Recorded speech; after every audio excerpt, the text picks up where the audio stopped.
Bonjour à tous et bienvenue sur notre chaîne. Aujourd'hui, nous plongeons dans un passage qui peut sembler complexe et même déroutant à première vue. Exode, chapitre 21, versets de 1 à 11. Ces versets, qui suivent immédiatement les 10 commandements, nous donnent les premières lois spécifiques pour la communauté d'Israël. On y parle de serviteurs, ou plus précisément d'esclaves hébreux.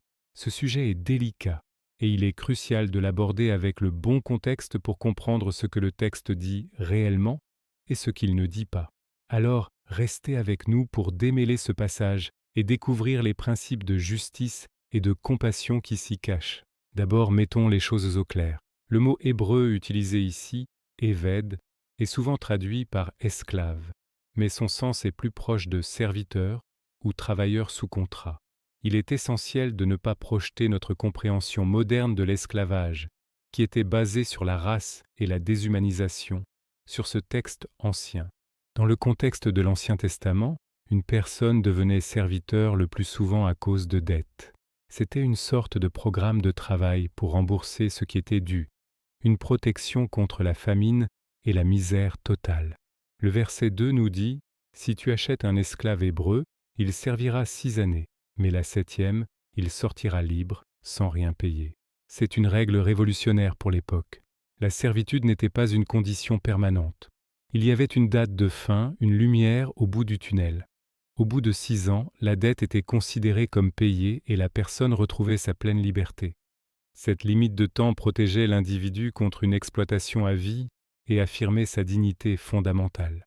C'était un système conçu pour la réhabilitation, pas pour l'oppression perpétuelle. Ensuite, le texte aborde la situation familiale du serviteur. S'il était célibataire en entrant en service, il repartait seul. S'il était marié, sa femme repartait avec lui. La loi protégeait l'unité familiale existante. C'est ici que ça devient un peu plus compliqué. Si son maître lui donnait une femme et qu'ils avaient des enfants, la femme et les enfants appartenaient au maître. Pourquoi ? Parce que cette femme était probablement elle-même une servante étrangère, dont le statut était différent. Le serviteur hébreu repartait donc seul. Cela nous semble dur et ça l'est. Mais regardez la suite. Le verset 5 offre une option surprenante. Si le serviteur déclare « J'aime mon maître, ma femme et mes enfants, je ne veux pas partir libre », alors il peut choisir de rester. Ce choix n'est pas fait à la légère. Il doit être déclaré devant les juges et un rituel symbolique est accompli. Son maître lui perce l'oreille avec un poinçon contre le montant de la porte. Cet acte symbolise son attachement permanent et volontaire à la maison de son maître. Ce n'est plus une servitude forcée par la dette, mais un choix basé sur l'affection et la sécurité. Il choisit une famille plutôt qu'une liberté solitaire. Enfin, les versets 7 à 11 traitent du cas d'une fille vendue par son père. Encore une fois, cela choque notre sensibilité moderne. Mais dans ce contexte, ce n'était pas pour un travail pénible. Elle était vendue pour devenir une épouse ou une concubine, généralement pour le maître ou son fils. La loi ici est entièrement protectrice. Elle ne peut pas être traitée comme un serviteur masculin. Si le maître ne la prend pas pour femme comme promis, ou s'il la destine à son fils, il doit la traiter avec tous les droits d'une fille de la famille. S'il la néglige en prenant une autre femme, il doit continuer à subvenir à ses besoins, sa nourriture, ses vêtements et ses droits conjugaux. S'il ne respecte pas l'une de ces 3 obligations, elle peut partir libre, sans rien payer. La loi protège donc sa dignité et ses droits fondamentaux.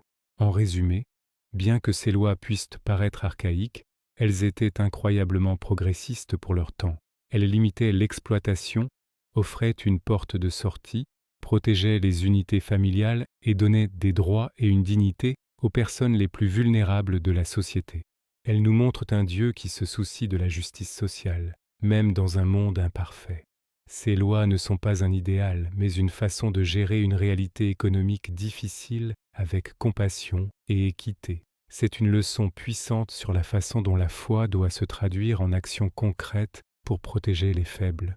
Merci beaucoup d'avoir regardé cette vidéo jusqu'au bout. J'espère que cette analyse vous a éclairé. Si vous avez des questions ou des réflexions, n'hésitez pas à les partager dans les commentaires.